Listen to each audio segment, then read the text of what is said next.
نماز کے حکم کے لیے اللہ نے اپنے محبوب صلی اللہ علیہ وسلم کو عرش پر بلایا اور وہاں پر نماز کا تحفہ عطا فرمایا۔ شروع میں 50 نمازیں فرض تھیں۔ نبی علیہ السلام جب واپس آنے لگے تو بہت خوش تھے کہ میرے پروردگار نے مجھے تحفہ دیا، میں اپنی امت کے پاس اللہ کا تحفہ لے کر جاؤں گا۔ راستے میں ایک آسمان کے اوپر حضرت موسیٰ علیہ السلام انتظار میں تھے۔ پوچھا، اے اللہ کے حبیب صلی اللہ علیہ وسلم، اللہ تعالیٰ نے آپ کو کوئی تحفہ دیا؟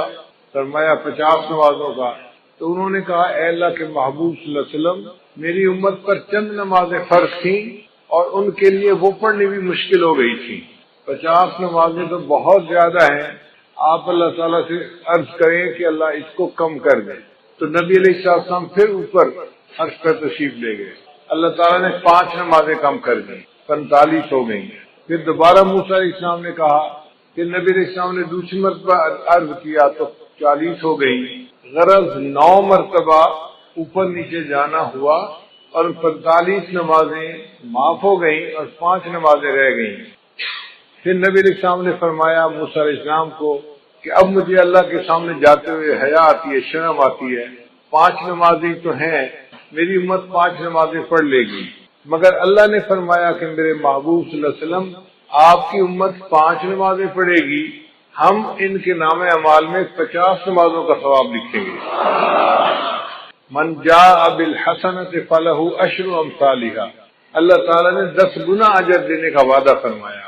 اب یہاں پر 2-3 نکتے ہیں، وہ ذرا غور سے سنیے کہ نبی علیہ السلام نے مسجد اقصیٰ میں سب انبیاء کی امامت فرمائی، تو حضرت موسیٰ علیہ السلام کیوں راستے میں بیٹھے تھے؟ حضرت ابراہیم علیہ السلام کیوں نہ بیٹھے؟ حضرت آدم علیہ السلام کیوں نہ بیٹھے؟ کوئی اور نبی علیہ السلام کیوں نہ بیٹھے؟ حضرت موسیٰ علیہ السلام راستے میں بیٹھے انتظار کیوں کر رہے تھے؟ علماء نے جواب دیا کہ حضرت موسیٰ علیہ السلام کلیم اللہ تھے، وہ کوہ طور پہ جاتے تھے، اللہ تعالیٰ سے ہم کلامی کرتے تھے۔ ہم کلامی کرنے سے ان کے دل میں چاہت ہوئی کہ اے اللہ، میں آپ کا دیدار کرنا چاہتا ہوں، رب ارنی انظر الیک۔ اب انہوں نے جب اللہ سے فریاد کی تو اللہ نے فرمایا، میرے پیارے موسیٰ علیہ السلام، دنیا میں تم زیارت نہیں کر سکتے، انک لن ترانی نہیں دیکھ سکتے۔ بلکہ اللہ تعالیٰ نے کوہ طور پر تجلی ڈالی تو موسیٰ علیہ السلام بے ہوش ہو کر گر گئے، اور وہ تجلی بھی 70,000 پردوں میں سے تھی۔ تو موسیٰ علیہ السلام نے سوچا کہ میں تو اللہ تعالیٰ کا دیدار نہیں کر سکا، اب اللہ تعالیٰ نے معراج پر اپنے محبوب صلی اللہ علیہ وسلم کو بلایا ہے تو محبوب اللہ کا دیدار کر کے آئیں گے، میں راستے میں بیٹھتا ہوں تاکہ میں سب سے پہلے ان کا دیدار کروں جو اللہ کا دیدار کر کے آ رہے ہیں۔ دوسرا نقطہ کہ اللہ تعالیٰ چاہتے تو 50 کو پہلی دفعہ ہی 45 کر دیتے، چلو 5 رہ گئی، 45 معاف۔ یہ 5 کر کے 9 دفعہ چکر لگانا، یہ کیا مسئلہ ہوا؟ علماء نے جواب دیا کہ اللہ تعالیٰ اگر چاہتے تو ایسا کر سکتے تھے، مگر اللہ تعالیٰ نے 5 نمازوں کو معاف اس لیے کیا کہ کل کو کہنے والے اعتراض نہ کریں کہ اللہ کے حبیب صلی اللہ علیہ وسلم کو معراج حاصل ہوا تھا، بس 1 دفعہ چلے گئے تھے۔ اللہ نے فرمایا نہیں، 1 دفعہ وہ عرش پر نہیں آئے، میرے محبوب جتنی مرتبہ چاہیں گے اتنی مرتبہ عرش کے اوپر آئیں گے۔ تو 9 مرتبہ نبی علیہ السلام عرش پر گئے اور اللہ نے 45 نمازوں کو معاف کر دیا اور باقی 5 نمازیں رہ گئیں۔ اب ایک تیسرا نقطہ بڑا مزے کا ہے کہ حضرت موسیٰ علیہ السلام نے کہا کہ اللہ کے حبیب صلی اللہ علیہ وسلم 50 نمازیں بہت زیادہ ہیں، آپ کم ہونے کی درخواست کریں۔ تو کیا حضرت موسیٰ علیہ السلام نبی علیہ السلام سے زیادہ ذہین تھے؟ خود نبی علیہ السلام کو خیال نہ آیا کہ کم کروا لینی چاہیے؟ تو علماء نے اس کا جواب دیا ہے، وجہ یہ تھی کہ نبی علیہ السلام اللہ کی تجلی سے حاصل کر چکے تھے، اللہ کا دیدار کر چکے تھے۔ اس دیدار کرنے کی وجہ سے نبی علیہ السلام پر اللہ کے عشق کے ایک غلبے کی کیفیت تھی۔ اس حال میں اللہ اگر 500 نمازوں کا حکم بھی فرما دیتے تو نبی علیہ السلام اس کو بھی قبول فرما لیتے۔ جب محبوب کا جلوہ ہوتا ہے پھر بندے کو پتہ نہیں چلتا، اور اس کی دلیل یہ ہے کہ یوسف علیہ السلام کا جلوہ ہوا تھا اور مصر کی عورتوں نے اپنے ہاتھوں کی انگلیاں کاٹ دی تھی، ان کو پتہ ہی نہیں چلا تھا کیا کاٹ رہی ہیں۔ تو اگر عورتیں اپنے ہاتھوں کی انگلیاں کاٹ سکتی تھیں تو نبی علیہ السلام کو جب اللہ کا دیدار نصیب ہوا تو محبوب کا ذہن اس طرف گیا ہی نہیں کہ یہ زیادہ ہیں۔ محبوب نے فرمایا میرے رب نے جو فرمایا ہے میری امت اس کو پورا کرے گی۔ مگر موسیٰ علیہ السلام نے تو تجلی نہیں پائی تھی، تو اس لیے انہوں نے بات کو سمجھا کہ کم ہونی چاہیے، تو اللہ تعالیٰ نے ایک طریقے سے 50 کا حکم تو دیا مگر اس کو 5 کر دیا، اور حکم فرمایا میرے محبوب آپ کی امت 5 نمازیں پڑھے گی، میں ان کے نام اعمال میں 50 نمازوں کا ثواب لکھوا دوں گا۔ اس نماز کا حکم ہر کسی کو ہے، ساری مخلوق کو ہے۔ اللہ کی شان دیکھیے، درخت جو ہیں وہ قیام کی حالت میں ہیں، جو چوپائے ہیں وہ رکوع کی حالت میں ہیں، جو کیڑے مکوڑے ہیں وہ سجدے کی حالت میں ہیں، اور جو پہاڑ ہیں وہ قعدے کی حالت میں، تحیات کی حالت میں ہیں۔ کل قد علم صلاتہ و تسبیحہ، اللہ فرماتے ہیں ہر کسی کو اپنی نماز کا پتہ ہے کہ کیسے ادا کرنی ہے، مگر ساری مخلوق ایک ایک رکن ادا کر رہی ہے۔ انسان کو اللہ نے یہ شان عطا فرمائی، وہ تمام ارکان کا مجموعہ پوری نماز ادا کرتا ہے۔ حدیث پاک میں آتا ہے عرش پہ فرشتے ہیں وہ بھی نماز ادا کرتے ہیں، جو قیام میں ہے وہ ساری زندگی قیام میں رہے گا، رکوع نہیں کر سکے گا، جو رکوع میں ہے ساری زندگی رکوع میں رہے گا، سجدے میں نہیں جائے گا، جو سجدے میں ہے ساری زندگی سجدے میں رہے گا، اتحیات میں نہیں جائے گا، جو اتحیات میں ہے ساری زندگی اتحیات میں۔ تو فرشتے ایک ایک رکن پر عمل کرتے ہیں، اور اللہ نے انسان کو یہ شان عطا فرمائی، ان تمام ارکان کا مجموعہ پوری نماز تکبیر اولی سے لے کے سلام پھیرنے تک انسان کو عطا فرما دی۔ اور اس نماز کا حکم بچے کو بچپن سے دے دیا جاتا ہے۔ آپ حیران ہوں گے کہ جی بچپن سے کیسے دے دیا جاتا ہے؟ بھئی دیکھیں، جب بچہ پیدا ہوتا ہے تو ایک کان میں اذان اور دوسرے میں اقامت۔ تو اذان میں کیا کہتے ہیں؟ حی علی الصلاۃ، حی علی الفلاح۔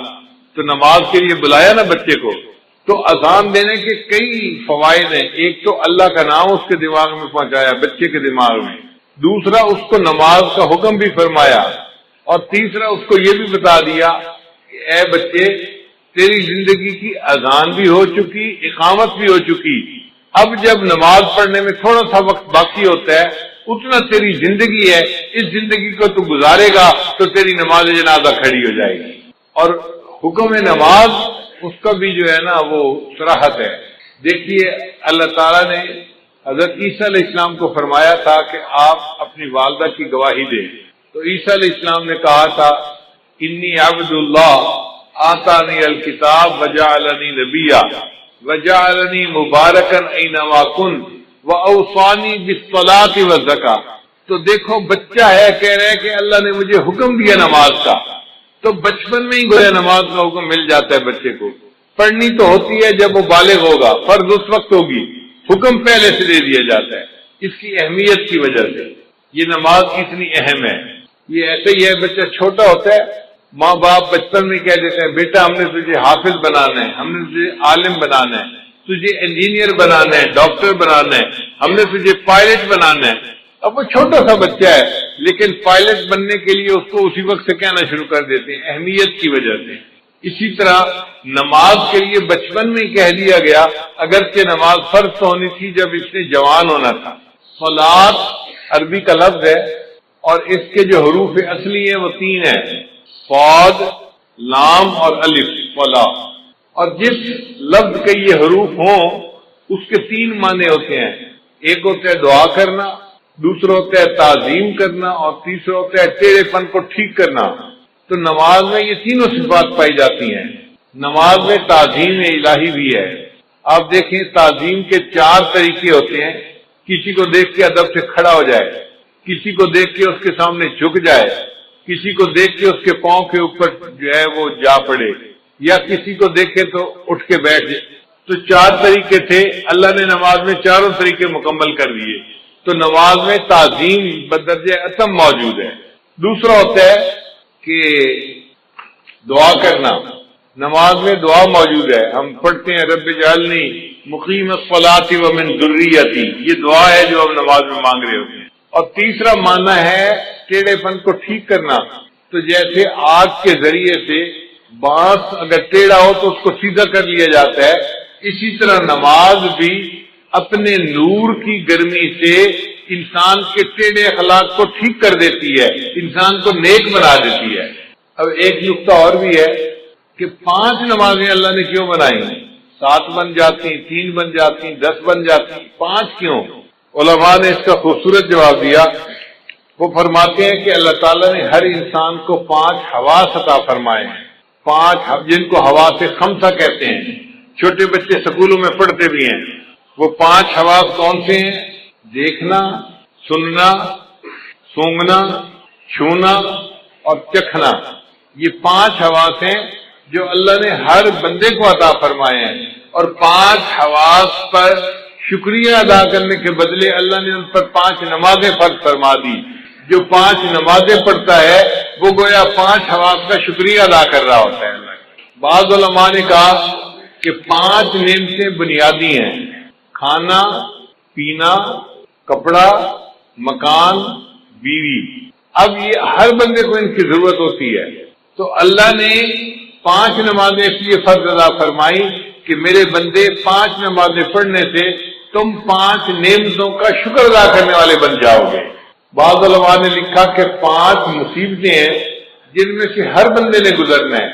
ایک ہے موت، دوسری ہے قبر، تیسرا ہے حشر، چوتھا ہے پل صراط اور 5واں ہے میزان. یہ 5 ایسی مصیبتیں ہیں کہ جن میں سے ہر بندے کو گزرنا ہی ہے، چاہے نیک ہو یا بد ہو. اللہ نے 5 نمازیں فرض فرمائی. جو میرا بندہ 5 نمازیں پڑھے گا میں ان کو ان 5 مصیبتوں میں سے آسانی کے ساتھ گزار دوں گا. حال پیدا ہوتا ہے کہ اللہ تعالیٰ نے فجر کے وقت نماز کو فرض فرمائی. تو علماء نے جواب دیا کہ حضرت آدم علیہ السلام کو اللہ نے رات کے وقت اتارا تھا زمین پر، تو وہ بڑا اللہ کے سامنے روئے، دعائیں مانگی. جب صبح کی روشنی ہوئی تو انہوں نے شکرانے کی نماز پڑھی. تو حضرت آدم علیہ السلام کے شکرانے کی نماز کی وجہ سے اللہ نے امت کو فجر کی نماز عطا فرمائی کہ تم بھی اپنے والد اکبر کی طرح سے اپنے اعمال کا شکریہ ادا کرنے والے بن جاؤ گے. پھر دوسرا، جنت میں جو اللہ تعالیٰ کا دیدار ہوگا وہ صبح کا وقت ہوگا، جیسے طلوع ہونے سے پہلے کا وقت ہوتا ہے نا، اس طرح کا وقت ہوگا. تو اللہ تعالیٰ نے فرمایا میرے بندو تم دنیا میں فجر کی نماز پڑھو گے تو اس کے بدلے تمہیں میں جنت میں اپنا دیدار عطا فرما دوں گا. پھر حضرت یوسف علیہ السلام نے بھی شکرانے کے نوافل پڑھے تھے. بھائیوں نے جب ان کو کنویں میں ڈال دیا تھا تو کنواں تھا اور یوسف علیہ السلام بچے تھے. اب کنویں کی تنہائی بھی تھی، اوپر سے رات کا اندھیرا بھی آ گیا، تو یوسف علیہ السلام بڑے غمزدہ تھے. ایک تو بھائیوں نے زیادتی کی اور دوسرا تنہائی تھی اور اندھیرا تھا، اور وہ سمجھ رہے تھے کہ شاید اب مجھے باقی زندگی اندھیرے میں ہی گزارنی پڑے گی. جب تہجد کا وقت ہوا تو یوسف علیہ السلام بڑے پریشان تھے. حدیث پاک میں آتا ہے انہوں نے اس وقت دعا مانگی، اے اللہ میری پریشانی کو بھی دور کر دے اور جو بھی پریشان بندہ ہے دنیا میں اس کی بھی پریشانی کو دور کر دے. اللہ تعالیٰ نے یوسف علیہ السلام کی دعا کو ایسے قبول کیا کہ وہ رات کا ایسا وقت ہوتا ہے ہر پریشان بندے کی پریشانی ختم ہو جاتی ہے. آپ دیکھیں کوئی بندہ فوت ہو گیا، گھر کے سارے لوگ پریشان ہیں، سارا دن روئیں گے، رات بھر روتے رہیں گے. آپ دیکھیں گے تہجد کے وقت ان کو بھی نیند آ جائے گی، وہ بھی پرسکون ہو جائیں گے. کسی بندے کی بیماری ہو تو آپ دیکھیں کہ تہجد کے وقت اسپتال میں مریضوں کی حالت پرسکون ہو جاتی ہے. تو ہر بندے کی پریشانی تہجد کے وقت میں اللہ کم کر دیتے ہیں. یہ یوسف علیہ السلام کی دعا قبول ہوئی، اللہ نے ہر پریشان کی پریشانی کو دور فرما دیا. پھر جب صبح کی روشنی ہونے لگی، طلوع ہونے کا وقت ہوا، تو یوسف علیہ السلام نے شکرانے کے نفل پڑے تھے کہ چلو اندھیرے سے تو جان چھوٹی، مجھے پتہ تو چلا نا کہ یہ روشنی کا وقت آ گیا ہے. اب ان کے اس شکریہ کے نماز پڑھنے کو اللہ تعالیٰ نے امت مسلمہ کے لیے بھی پسند فرمایا کہ تم بھی یوسف علیہ السلام کی طرح اس وقت اگر فجر کی نماز پڑھو گے تم بھی اللہ کی نعمتوں کا شکر ادا کرنے والے بن جاؤ گے. پھر ظہر کی نماز اللہ نے کیوں فرض فرمائی؟ اس لیے کہ ظہر کے بعد سورج ڈھلتا ہے. تو مومن کو اللہ نے سبق دیا، دیکھو چڑھتے سورج کی ہر کوئی پرستش کرتا ہے، لیکن جب سورج ڈھلنے لگ جائے تم اپنے رب کی عبادت کرو. ہم چڑھنے اور اترنے والوں کی پرورش نہیں کرتے، ہم اپنے رب کی پرورش کرتے ہیں. ہم سورج اور چاند کی پرورش کرنے والے نہیں، ہم اپنے پروردگار کی عبادت کرنے والے بندے ہیں. پھر یہ کہ وہ گرمی کا وقت ہوتا ہے تو اللہ تعالیٰ نے فرمایا میرے بندو تم میں سے جو کوئی ظہر کی نماز پڑھے گا گرمی کے وقت میں اس کے بدلے اس کے لیے قیامت کے دن کی گرمی کا جو ہے نا برداشت کرنا آسان کر دوں گا، اس کو میں عرش کا سایہ عطا فرما دوں گا۔ پھر عصر کا وقت وہ وقت ہے کہ جب آدم علیہ السلام نے جنت میں گندم کا دانہ کھایا تھا، تو چونکہ ایک بھول ہو گئی تھی تو اللہ تعالیٰ نے اس وقت نماز کو فرض فرما دیا کہ بندو تم بھی نماز پڑھو، تمہارے جد امجد سے بھول ہو گئی تھی، میں نے اس کو معاف کر دیا تھا، اب تم عصر کی نماز پڑھو گے، تم سے زندگی میں جو کوئی بھول چوک ہوگی میں اس کو بھی معاف فرما دوں گا۔ پھر عصر کے وقت حضرت یونس علیہ السلام کو مچھلی نے اپنے پیٹ سے باہر نکالا تھا، تو اللہ تعالیٰ نے فرمایا کہ میرے بندو تم بھی حالات کی مچھلی کے پیٹ میں پھنس سکتے ہو۔ مثال کے طور پہ کوئی قرضے کے اندر پھنسا ہوا ہے، ادا نہیں ہو رہا، کسی کا کاروبار بند ہے، چلتا نہیں، کوئی بیماری کی مصیبت میں پھنسا ہوا ہے، بیماری دور نہیں ہوتی، کوئی بچی گھر بیٹھی ہے، رشتہ نہیں آتا، وہ حالات کی مچھلی کے پیٹ میں پھنسی ہوئی ہے، اب اس مچھلی کے پیٹ سے کیسے نکلے؟ عصر کی نماز پڑھو گے، اللہ تعالیٰ تمہیں ان مصیبتوں کی مچھلی کے پیٹ سے نکال دیں گے، مسئلوں کو حل کر دیں گے۔ پھر قبر میں جو میت سے سوال جواب ہوتا ہے تو اس وقت عصر کا وقت ہوتا ہے، تو عصر کی نماز اس لیے قائم فرمائی کہ جو بندہ عصر کی نماز دنیا میں پڑھے گا اس کے لیے قبر میں سوال و جواب کا دینا اللہ آسان فرما دیں گے۔ مغرب کی نماز اللہ نے کیوں فرض فرمائی؟ اس لیے کہ سارے دن میں جو غلطیاں ہوئی، کوتاہیاں ہوئیں، اب یہ مغرب کی نماز پڑھے گا، اللہ پورے دن کے گناہوں کو اس کے بدلے معاف فرما دیں گے۔ حضرت آدم علیہ السلام کی توبہ اللہ نے مغرب کے وقت قبول فرمائی تھی، تو امت محمدیہ کو مغرب کی نماز دی گئی کہ تم اگر مغرب کی نماز پڑھو گے اس کے بدلے ہم تمہاری زندگی کے سب گناہوں کو معاف کر دیں گے، تمہاری توبہ کو بھی قبول فرما دیں گے۔ اب عشاء کی نماز یہ اس امت کی خصوصیت ہے، پہلے کسی امت کو عشاء کی نماز نہیں ملی، عشاء کی نماز امت محمدیہ ہی کو ملی ہے۔ کیوں کہ نبی علیہ السلام کو جو معراج ملا تھا وہ عشاء کی نماز کے وقت ملا تھا۔ اللہ نے فرمایا میرے محبوب آپ کی امت عشاء کی نماز پڑھے گی، آپ کو تو میں نے جسمانی معراج عطا فرمایا، آپ کی امت کو عشاء کی نماز کے بدلے روحانی معراج عطا فرما دیا۔ ایک سوال ذہن میں یہ پیدا ہوتا ہے کہ نماز میں رکعتیں 2 ہوتی ہیں، 3 ہوتی ہیں یا 4 ہوتی ہیں؟ فجر کی 2 رکعت فرض ہے، ظہر کی 4 رکعت فرض ہے، مغرب کی 3 رکعت فرض ہے، تو 2، 3 اور 4 رکعتیں، یہ رکعتوں کا سلسلہ اتنا ایسے کیوں ہے؟ 1 رکعت ہوتی، 2 رکعت ہوتی، کام ختم ہو جاتا، آخر 2 رکعت، 3 رکعت یا 4 رکعت میں کیا حکمت ہے؟ قرآن مجید کی آیت ہے، اللہ نے فرشتوں کو بنایا جاعل الملائکۃ رسلا اولی اجنحۃ مثنی و ثلاث و رباع، اللہ نے فرشتوں کو پیدا کیا، بعض فرشتوں کے 2 پر ہیں، بعض کے 3 اور بعض کے 4۔ اللہ نے فرمایا کہ میرے محبوب صلی اللہ علیہ وسلم فرشتوں کو میں نے پرواز عطا کی 2 پروں سے، 3 پروں سے، 4 پروں سے۔ اب آپ کی امت نماز پڑھے گی، رکعتیں 2 ہوں گی، 3 ہوگی، 4 ہوں گی، جیسے فرشتوں کو روحانی ترقی میں نے عطا فرمائی، آپ کی امت کو ان فرائض کی رکعتیں پڑھنے پر میں روحانی ترقی عطا فرما دوں گا۔ پھر کل رکعتیں جو انسان کے اوپر لازم ہیں وہ 17 ہیں، 2 فجر کی، 4 ظہر کی، 4 عصر کی، 3 مغرب کی اور عشاء کی 4 رکعت فرض اور 3 رکعت وتر، یہ 17 رکعتیں بنتی ہیں۔ تو 17 رکعتیں کیوں دی گئیں؟ علماء نے جواب دیا کہ نبی علیہ السلام نے معراج میں 17 چیزوں کی سیر کی تھی، 8 جنتوں کی، 7 آسمانوں کی، تو 7 اور 8 15 بن گئے، اور 1 عرش اور 1 کرسی، 17 ہو گئے۔ اللہ نے اپنے حبیب صلی اللہ علیہ وسلم کو 17 چیزوں کی سیر عطا فرمائی تھی، اس کے بدلے ہمارے اوپر 17 رکعتیں فرض فرما دی۔ امت ان 17 رکعتوں کو ادا کرے گی، میں ان کو بھی روحانی طور پہ سیر عطا فرما دوں گا۔ نماز معراج کیوں ہے اور عبادت معراج کیوں نہ بنی؟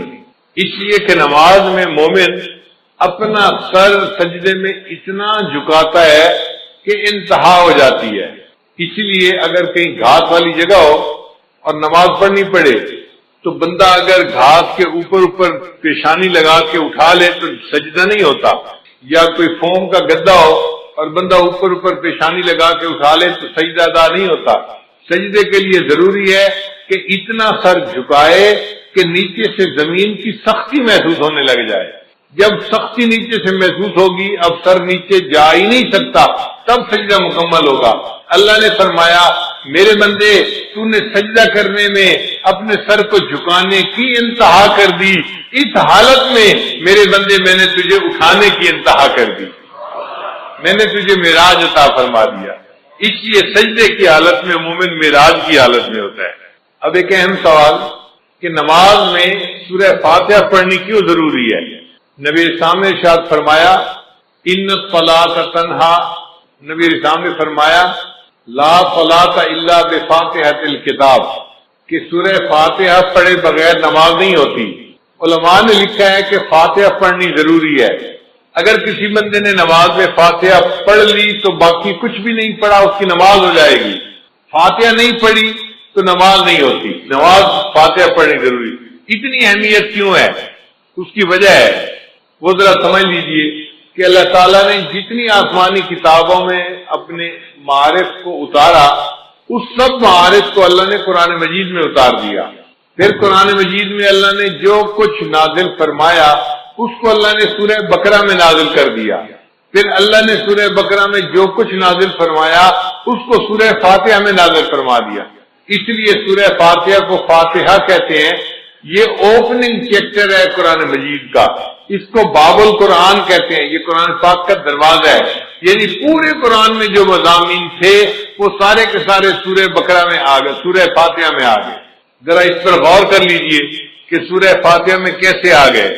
سورہ فاتحہ میں الحمدللہ یہ دو الفاظ ہیں جو اللہ کی تعریف کرتے ہیں. اب پورے قرآن مجید میں اللہ کی جتنی تعریفیں ہیں، جتنی اللہ کی عظمت بیان ہوئی، اللہ کی کبریائی بیان ہوئی، وہ الحمدللہ کے لفظ میں سمٹ کے آ گئی کہ تعریفیں سب کس کے لیے ہیں؟ اللہ کے لیے. اور سچی بات یہ ہے کہ تعریفیں سجتی اللہ ہی کو ہیں. حتیٰ کہ اگر کوئی بندہ دوسرے بندے کی تعریف کرے تو وہ بھی اللہ کی تعریف کر رہا ہے. خاوند بیوی کی تعریف کرے تو وہ بھی اللہ کی تعریف کرے. کیوں؟ بیوی کو کس نے بنایا؟ اللہ نے بنایا. بیوی خاوند کے اچھے اخلاق کی تعریف کرتی ہے تو وہ اللہ کی تعریف کر رہی ہے. خاوند کو اچھے اخلاق کس نے دیے؟ اللہ نے دیے. ماں باپ اولاد کی تعریف کریں تو اللہ کی تعریف. کیوں؟ اولاد کس نے دی؟ اللہ نے دی. ہم دنیا کی کسی چیز کی تعریف کریں وہ تعریف حقیقت میں اس کے پیدا کرنے والے کی تعریف ہے. تو تعریف کا مالک حقدار حقیقت میں فقط اللہ ہی ہے. الحمدللہ ان الفاظ میں بندہ اقرار کرتا ہے اے اللہ تعریف اگر کسی کی ہو سکتی ہے تو وہ آپ ہی کی ذات ہے، آپ ہی کو تعریف سجتی ہے. تعریفوں کی انتہا ساری کی ساری آپ کے لیے ہے. اس لیے قیامت کے دن نبی السلام کے ہاتھوں میں جو جھنڈا ہوگا اس کا نام ہوگا لواء الحمد، حمد کا جھنڈا. اور نبی علیہ السلام کا نام اللہ نے رکھا احمد. احمد کا معنی وہ بندہ جس نے اللہ کی سب سے زیادہ دنیا میں تعریفیں کی ہوں. اور واقعی جتنی نبی علیہ السلام نے اللہ کی تعریفیں کی ہیں دنیا میں کسی اور نے اللہ کی اتنی تعریفیں نہیں کی. اور اس امت کا نام قیامت کے دن ہوگا حمادون، اللہ کی سب سے زیادہ تعریفیں کرنے والے. اور نبی علیہ السلام کو جنت میں جو گھر ملے گا، محل ملے گا، اس کا نام ہوگا بیت الحمد. تو اللہ تعالیٰ کے لیے سب حمد ہے. اس لیے فرشتے بھی کہیں گے وقیل الحمدللہ رب العالمین. تو سب تعریفیں کس کے لیے ہیں؟ تو الحمدللہ کے الفاظ نے اللہ تعالیٰ کی تمام تعریفوں کو اپنے اندر سمیٹ لیا. پھر آگے فرمایا رب العالمین، جو جہانوں کا رب ہے. رب کہتے ہیں آقا کو، مولا کو، پرورش دینے والے کو. جیسے ماں باپ بچے کی پرورش کرتے ہیں تو ماں باپ بیٹے کے رب ہوتے ہیں، مربی ہوتے ہیں. مالی پودے کی پرورش کرتا ہے، اس کو چھوٹے سے لے کے درخت تک جو ہے وہ لے جاتا ہے تو وہ اس کا مربی ہوتا ہے. اسی لیے یہ رب کی صفت پرورش دینے والے کی صفت ہے. اللہ تعالیٰ ساری کائنات کا رب ہے، وہ ساری کائنات کو پالتا ہے. پالنے کی صفت کس میں ہے؟ اللہ رب العزت کے اندر. اس لیے اللہ تعالیٰ نے انسان کو دنیا میں بھیجنے سے پہلے عالم ارواح میں پیدا فرمایا چھوٹے چھوٹے جسموں کے ساتھ، اور ان سے وعدہ لیا تھا الستو بربکم، کیا میں تمہارا رب نہیں ہوں؟ تو اس سوال کے جواب میں نبی علیہ السلام نے سب سے پہلے کہا تھا بلا، اے اللہ آپ ہی ہمارے پروردگار ہیں، رب ہیں۔ اور آپ کے جواب کو سن کر پھر ساری مخلوق نے اس جواب کو ریپیٹ کیا تھا، اللہ آپ ہی ہمارے رب ہیں۔ اللہ نے فرمایا اچھا، سب نے میرے ساتھ وعدہ تو کر لیا، مجھے رب سمجھتے ہو، میں تمہیں دنیا میں بھیجتا ہوں آزمانے کے لیے کہ دنیا میں جا کے تم کس کو رب مانتے ہو۔ چنانچہ آج لوگ سمجھتے ہیں ہم نوکری سے پل رہے ہیں، ہم فیکٹری سے پل رہے ہیں، ہم زراعت سے پل رہے ہیں، ہم کاروبار سے پل رہے ہیں۔ نہیں، ہم اللہ سے پل رہے ہیں، اللہ ہمیں پال رہا ہے، ہمیں کوئی اور چیز نہیں پال رہی۔ اسی لیے دعوت و تبلیغ والے لوگ کہتے ہیں نا کہ بھائی ان اسباب کی نفی کرو۔ سچی بات ہے، جس طرح پہلے زمانے میں لات اور منات کی نفی کی جاتی تھی، اسی شد و مد کے ساتھ ان اسباب کی نفی کرنی چاہیے، اپنے دل کو سمجھانا چاہیے میں زراعت سے نہیں پل رہا، میں اپنی تجارت سے نہیں پل رہا، میں اپنی نوکری سے نہیں پل رہا، میں فیکٹری سے نہیں پل رہا، مجھے کون پال رہا ہے؟ میرا اللہ مجھے پال رہا ہے۔ رب ہمارا کون ہے؟ اللہ ہے، اللہ پالنے والا ہے۔ تو نظر اللہ پہ رکھیں، اسباب پہ نظر نہ رکھیں۔ تو نے پتھر میں کیڑے کو پالا، خشک مٹی سے سبزہ نکالا، یہ تیرا ہے جہاں، یہ زمین آسماں اے خدایا، کس نے تیری حقیقت کو پایا۔ ہمارے ایک دوست تھے ڈاکٹر صاحب، وہ کہتے ہیں کہ میں اپنے بچوں کو لے کے سوات سیر کے لیے گیا، ایک پتھر مجھے نظر آیا، ذرا پنک رنگ کا تھا، تو میری بیوی کہنے لگی ہمارے جو بیٹھک ہے نا اس میں پنک رنگ کی چیزیں ہیں اور یہ پتھر بالکل اسی رنگ کا ہے، اس پتھر کو اٹھا لو گھر میں جا کے رکھ دیں گے تو یہ ان سے میچ کر جائے گا۔ اور تو بیچاروں کو ہر وقت میچنگ کی پڑی ہوتی ہے۔ چنانچہ وہ پتھر انہوں نے اٹھا لیا، وہ گول سا پتھر تھا، وہ کہتے ہیں کہ وہ پتھر 3 سال ہمارے گھر پڑا رہا ڈیکوریشن پیس کے طور پہ، جو آتا پتھر کو دیکھ کر بڑا خوش ہوتا، کتنا خوبصورت پتھر ہے اور بالکل رنگ میچ کر رہا ہے۔ کہنے لگے کہ 3 سال کے بعد ایک دن میری بیوی گھر کی صفائی کر رہی تھی، صفائی کرتے ہوئے اس نے جو پتھر کو اٹھایا کہ میں اس کو ذرا صاف کر دوں کپڑے سے، ہاتھ سے پتھر گرا اور نیچے گر کر ٹوٹ گیا۔ جب پتھر ٹوٹا تو وہ اندر سے خالی تھا، ہالو تھا۔ کہنے لگی کہ اس نے دیکھا اندر ایک کیڑا تھا، اس نے چلنا شروع کر دیا۔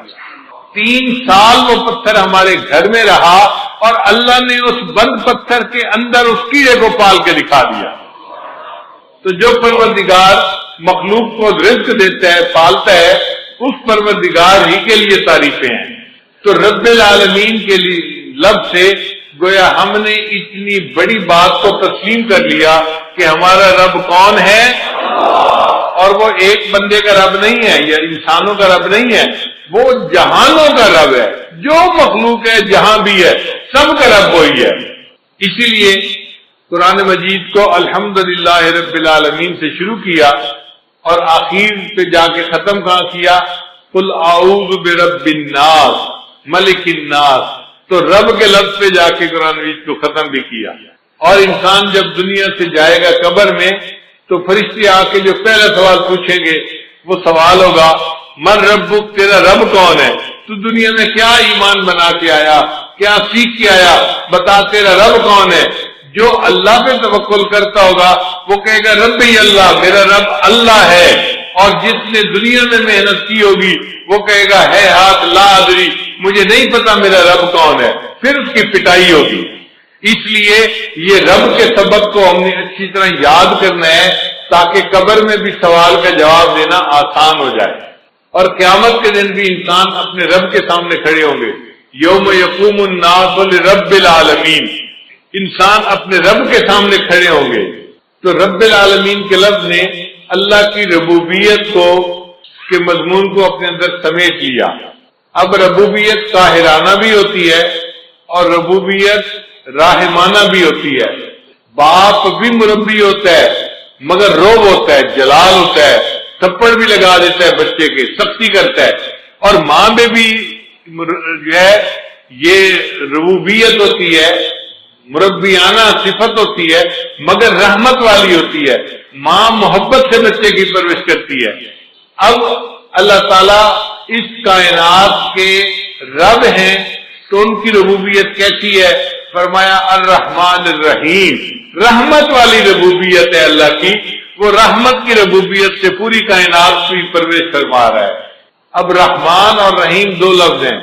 رحمان کہتے ہیں اس ذات کو کہ جس کے پاس بے انتہا خزانے ہوں، اور رحیم کہتے ہیں کہ اس کے خزانے استعمال بھی بے انتہا ہو رہے ہوں۔ دو صفتیں ہوتی ہیں، بندے کے پاس پیسہ بھی بہت زیادہ ہو اور دل بھی بہت بڑا ہو کہ اپنے پیسے کو غریبوں پہ تقسیم بھی کر رہا ہو۔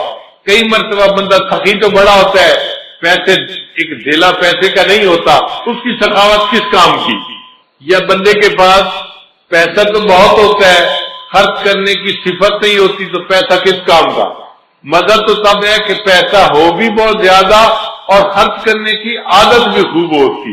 اللہ تعالیٰ میں یہ دونوں صفتیں موجود ہیں۔ اللہ کے پاس رحمتوں کے خزانے بھی بے انتہا ہیں اور اللہ کی رحمت خرچ بھی بے انتہا ہو رہی ہے، اپنے اور پرائے سب پہ خرچ ہو رہی ہے۔ رحمان کہتے ہیں اس کو جو دنیا میں اپنے اور پرائے سب پر رحمت فرماتا ہے۔ دیکھیں دنیا میں کافروں کو جو رزق ملتا ہے کون دیتا ہے؟ کافروں کو اولاد کون دیتا ہے؟ صحت کون دیتا ہے؟ رزق کھانے کو کون دیتا ہے؟ اللہ دیتا ہے۔ وہ کتنا رحیم ہے، رحمان ہے کہ جو ایمان والوں کو بھی رحمت نواز رہا ہے اور کافروں کو بھی رحمت سے نواز رہا ہے۔ تو اپنے اور پرائے سب کو وہ ایمان والوں کو بھی دیتا ہے، وہ وفاداروں کو بھی دیتا ہے، وہ دنیا میں غداروں کو بھی دیتا ہے۔ وہ بڑا کریم آقا ہے۔ اور قیامت کے دن اللہ تعالیٰ ایمان والوں کے ساتھ خاص رحمت فرمائیں گے، وَكَانَ بِالْمُؤْمِنِينَ رَحِيمًا۔ پھر رحمان کہتے ہیں کہ جس کی رحمت دنیا میں خاص ہو، اور رحیم کہتے ہیں کہ جس کی رحمت آخرت میں خاص ہو۔ تو رحمان اور رحیم کے دو لفظ لانے سے عجیب مضامین کو سمیٹ لیا گیا۔ اب پورے قرآن مجید میں رحمت کے جتنے مضامین ہیں وہ رحمان اور رحیم کے لفظ کے اندر سمٹ کے آ گئے۔ پھر اس کے بعد فرمایا مالک یوم الدین، اللہ تعالیٰ قیامت کے دن کا مالک ہے۔ ایک ہوتا ہے قیامت کے دن کا منصف ہونا، قاضی ہونا۔ بھئی دیکھیں جو قاضی ہوتا ہے نا وہ قانون کا پابند ہوتا ہے، وہ ملزم کی فیور نہیں کر سکتا۔ وہ کہتا ہے جی مجھے تو قانون کے مطابق فیصلہ کرنا تھا، میں تو مجبور تھا، میں فیور نہیں کر سکتا۔ اللہ تعالیٰ قیامت کے دن کے صرف منصف نہیں مالک بھی ہیں، اور مالک کو اختیار ہوتا ہے وہ جس کی چاہے فیور کرے اور جس کو چاہے معاف فرما دے۔ تو اللہ نے فرمایا میں قیامت کے دن کا مالک ہوں، میں جس کو چاہوں گا قیامت کے دن اس کو معاف فرما دوں گا، اس کی بخشش فرما دوں گا۔ تو مضمون جتنا قیامت کا پورے قرآن مجید میں آیا اس کو مالک یوم الدین کے الفاظ نے اپنے اندر سمیٹ لیا۔ پھر اس کے بعد فرمایا ایاک نعبد، اے اللہ ہم آپ ہی کی عبادت کرتے ہیں۔ عبادت کے لائق فقط اللہ ہی کی ذات ہے۔ عبادت کس کی کرنی چاہیے؟ اب مشرک کیا کرتے ہیں؟ وہ کہتے ہیں ہم اللہ کی بھی عبادت کرتے ہیں۔ بھئی یہ بھی کا نقطہ نہیں چاہیے، ہم اللہ ہی کی عبادت کرتے ہیں۔ اب کوئی بندہ کہے جی نقطے سے کیا بنتا ہے؟ بھئی نقطے سے بہت فرق پڑتا ہے۔ آپ بتاؤ اگر کوئی بیوی کسی خاوند کو کہے میں آپ کی بھی بیوی ہوں تو اس کو نقطہ قبول ہوگا؟ خاوند کہے گا نہیں تم کہو میں آپ ہی کی بیوی ہوں۔ بھئی اگر خاوند یہ نقطہ برداشت نہیں کرتا تو رب تو اللہ تعالیٰ تو بڑی عظمت والا ہے، وہ بھی شرک کا نقطہ برداشت نہیں کرتا، وہ بھی کہتا ہے عبادت کرنی ہے تو کس کی کرنی ہے؟ فقط اللہ ہی کی کرنی ہے۔ ایاک نعبد، آپ ہی کی اللہ عبادت کرتے ہیں اور آپ ہی سے مدد مانگتے ہیں۔ ہمارے حاجت روا بھی آپ ہیں، مشکل کشا بھی آپ ہیں۔ اللہ ہمارے جو ہے وہ کام کو سر انجام دینے والے آپ ہی ہیں، اللہ ہی کی طرف توجہ رکھنی ہے۔ تو مدد ہم کس سے مانگا کریں؟ اللہ سے مانگا کریں۔ مخلوق سے مدد مانگنے کی کوئی ضرورت نہیں، مخلوق مدد نہ مانگے، اللہ سے مدد مانگے جو حقیقت میں انسان کی ہر حال میں مدد کر سکتا ہے۔ مخلوق تو کبھی مدد کے لیے آ جائے گی اور کبھی کہے گی بھائی میں چاہتا ہوں کہ میں آپ کو قرض دے دوں، میرے حالات ساتھ نہیں دے رہے، میرا کاروبار ساتھ نہیں دے رہا، میری مجبوری ہے، میرے گھر والے ساتھ نہیں دے رہے، تو مخلوق تو مجبور ہوتی ہے، دوسرے کی مدد نہیں کر سکتی۔ ایسے مجبوروں سے مدد کیا مانگنا، مدد اس سے مانگو جس کو کوئی مجبوری نہیں، وہ جب چاہے جہاں چاہے جس کی چاہے ہر حال میں مدد کر سکتا ہے۔ اس کے بعد فرمایا اہدنا الصراط المستقیم، اللہ ہمیں سیدھے راستے کی رہنمائی فرما دیجیے۔ چنانچہ سب سے اہم چیز جو انسان کو مانگنی چاہیے وہ ہدایت ہے۔ اللہ سے یہ دعا مانگے، اے اللہ مجھے سیدھے راستے کی رہنمائی فرما دیجیے۔ چنانچہ قرآن مجید میں ہدایت کے جتنے مضامین تھے وہ اہدنا الصراط المستقیم کے اندر سمٹ کے آ گئے۔ اب اللہ نے آگے بتا دیا کہ سیدھا راستہ کون سا ہے، تو یہ نہیں کہا کہ صراط القرآن والحدیث، قرآن اور حدیث کے راستے پہ چلنا وہ سیدھا راستہ ہے۔ اللہ نے فرمایا نہیں، صراط الذین انعمت علیہم، ان لوگوں کا راستہ جن پر اللہ تیرا انعام ہوا، وہ بندے جس راستے کے اوپر چلے ہم ان کے پیچھے چلیں گے، ان کی اقتداء کریں گے، ان کی پیروی کریں گے۔ تو نیک بندوں کی پیروی کرنے کو سیدھا راستہ بتایا گیا۔ اس لیے ہم جو اپنے بڑوں کی اقتداء کرتے ہیں حقیقت میں ہم اللہ کے نیک بندوں کی پیروی کر رہے ہوتے ہیں۔ اللہ وہ نیک بندے کون سے ہیں؟ اللہ نے فرمایا 4 ہیں، ان کی عبادت ان کی پیروی کرنا۔ کون سے؟ من النبیین والصدیقین والشہداء والصالحین، انبیاء، صدیقین، شہداء اور صالحین، ان 4 کی بات ماننا، ان کے راستے کے اوپر چلنا، تم سیدھے راستے پر چلنے والے بن جاؤ گے۔ تو 4 کی ماننا اور 4 کی مت ماننا۔ اللہ وہ 4 جن کی نہ مانے وہ کون سے ہیں؟ اللہ فرماتے ہیں غیر المغضوب علیہم ولا الضالین، وہ جن پر غضب ہوا اور جو راستے سے بھٹک گئے وہ 4 لوگ ہیں، ان کی نہ ماننا۔ اللہ 4 کی تفصیل کر دیجئے۔ اللہ فرماتے ہیں وہ ہیں یہود اور نصارہ اور مشرکین اور ملحدین، یہ 4 لوگ ہیں، ان کے راستے پہ بالکل نہیں جانا تم نے۔ تو 4 کی ماننی ہے، 4 کی نہیں ماننی۔ جن کی ماننی ہے وہ انعام یافتہ لوگ ہیں، انبیاء، صدیقین، شہداء اور صالحین، اور جن کی نہیں ماننی وہ ہیں یہود، نصارہ، مشرکین اور ملحدین۔ اللہ تعالی ہمیں ان 4 مغضوب علیہم لوگوں کے راستے پر قدم اٹھانے سے محفوظ فرمائے اور ہمیشہ اپنے انعام یافتہ بندوں کے راستے پہ چلنے کی اللہ ہمیں توفیق عطا فرمائے۔ اس لیے کیونکہ پورے قرآن مجید کے مضامین کا خلاصہ سورہ بقرہ میں آ گیا، اللہ تعالیٰ نے سورہ بقرہ کا نماز میں پڑھنا لازم کر دیا، فرمایا لا صلاۃ الا بفاتحۃ الکتاب۔ اس لیے سورہ فاتحہ کا پڑھنا ضروری ہے۔ ہم جب نماز پڑھیں تو سورہ فاتحہ کے ایک ایک لفظ کے مضمون پر غور کریں اور سوچیں کہ اللہ نے کیا حکم دیا اور ہمیں اس کے مطابق اپنی زندگی کو بنانے کی ضرورت ہے۔ اب ایک اور نقطہ، آخر اللہ تعالیٰ کو نماز اتنی پسند کیوں ہے کہ نبی علیہ السلام نے فرمایا مومن اور کافر کے درمیان فرق کرنے والی چیز نماز ہے، اور جو بندہ نماز پڑھے گا اللہ تعالیٰ اس کے سارے دن کے کاموں کا ذمہ دار بنے گا، اللہ اس کے کاموں میں اس کی مدد کرے گا اور اس کی اللہ تعالیٰ ہر حال میں جو ہے وہ پشت پناہی فرمائیں گے۔ تو نماز آخر اتنی پسند کیوں ہے؟ اللہ کیوں خوش ہوتے ہیں؟ علماء نے اس کا جواب دیا کہ جب مومن نماز پڑھتا ہے تو اس سے شکل جو ہوتی ہے نا وہ احمد کے لفظ کی بنتی ہے۔ قیام میں ہماری حالت الف کی مانند ہوتی ہے، رکوع میں ہماری حالت ہا کی مانند ہوتی ہے، اور سجدے میں ہماری حالت میم کی مانند ہوتی ہے، اور اتحیات میں ہماری حالت دال کی مانند ہوتی ہے۔ اب سب ارکان کو جمع کرو تو کون سا لفظ بنا؟ احمد کا لفظ بنا، اور احمد اللہ کے محبوب کا نام ہے۔ اللہ فرماتے ہیں میرے بندے تو نماز میری پڑھ رہا ہے لیکن تیرا جسم میرے محبوب کے نام کی شکل بنا رہا ہے، تو مجھے میرے محبوب کی یاد دلا رہا ہے، اس حال میں مجھے تیرے اوپر بھی پیار آ رہا ہے، تجھ سے بھی مجھے محبت ہو گئی۔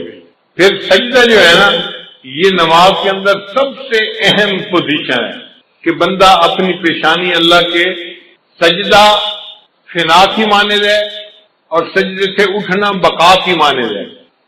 اس لیے سجدے کی بڑی اہمیت ہے۔ اس کی مثال یوں سمجھیں کہ جیسے کوئی کسی کے قدموں پہ جا پڑے منت سماجت کرتے ہوئے، بندہ اپنے پروردگار کے قدموں پہ جا پڑتا ہے، اس کے سامنے سر کو زمین پہ رکھ دیتا ہے، اے اللہ مجھ سے جو غلطیاں کوتاہیاں ہوئی تو مجھے معاف کر دے، میں نے تیرے سامنے اپنے سر کو جھکا دیا۔ اور یہ دنیا میں سجدہ کرنے کی سعادت جس کو نصیب ہوگی، آخرت میں بھی وہی سجدہ کر سکے گا۔ قرآن مجید میں ہے اللہ تعالیٰ قیامت کے دن بندے کو کھڑا فرمائیں گے اور پھر ان کے سامنے ساق کی تجلی فرمائیں گے، یوم یکشف عن ساق، اور جب تجلی فرمائیں گے تو جو نمازی ہوں گے وہ سارے سجدے میں جا پڑیں گے، اور جو نماز نہیں پڑھتے ہوں گے ان کی کمر جو ہوگی نا وہ بالکل سیدھی ہو جائے گی، سخت ہو جائے گی، اور وہ سجدہ کر ہی نہیں سکیں گے، وہ سجدے سے محروم ہو جائیں گے۔ ہم دنیا میں غیب کے سجدے کرتے پھر رہے ہیں، دنیا میں غیب کا سجدہ ہے، معبود سامنے تو نہیں ہے، مگر ایک وقت آنے والا ہے کہ ہمیں ایسا بھی سجدہ اللہ عطا فرمائیں گے کہ جب اللہ کا دیدار ہو رہا ہوگا، اس کی ساتھ کا دیدار ہوگا، اور اس وقت ہم شہود کا سجدہ کریں گے۔ وہ خوش نصیب لوگ ہوں گے جو شہود کا سجدہ کریں گے اور اللہ سے اس کی نعمتوں کو پانے والے بن جائیں گے۔ اس لیے قرآن مجید میں ہے کہ جو لوگ جہنم میں جائیں گے ان سے فرشتے پوچھیں گے اور تمہیں جہنم سے بچانے والا کوئی نہیں تھا، تم کیا کرتے تھے جو جہنم میں آ گئے؟ تو وہ کہیں گے لم نکو من المصلین، ہم نمازی نہیں تھے، ہم بے نمازی تھے، اس لیے ہمیں جہنم میں بھیجا گیا۔ تو جہنم میں جانے کی جو بڑی وجہ ہوگی وہ بے نمازی ہونا ہے۔ اس لیے ہمیں نماز کی پابندی کرنی چاہیے اور نماز کو بہت اہتمام کے ساتھ پڑھنا چاہیے۔ عورتیں نماز میں سستی کرتی ہیں، گھر کے کاموں کی وجہ سے نمازیں قضا کر بیٹھتی ہیں، یہ بہت بڑی کوتاہی ہے، اس سے بچنے کی ضرورت ہے۔ اور ایک نقطہ یاد کر لیجئے کہ اگر نماز پڑھنا اور یا کوئی کام کرنا دو آپشن سامنے آئیں تو ہمیشہ نماز پہلے پڑھیں، کام کو پیچھے چھوڑیں۔ لوگوں کی عادت ہوتی ہے اور جی یہ کام کر لیتے ہیں پھر نماز پڑھ لیں گے، نہ یہ بڑی غلطی ہے۔ پہلے نماز پڑھیں پھر کام کریں۔ عورتیں یہی تو کہتی ہیں میں مہمانوں کو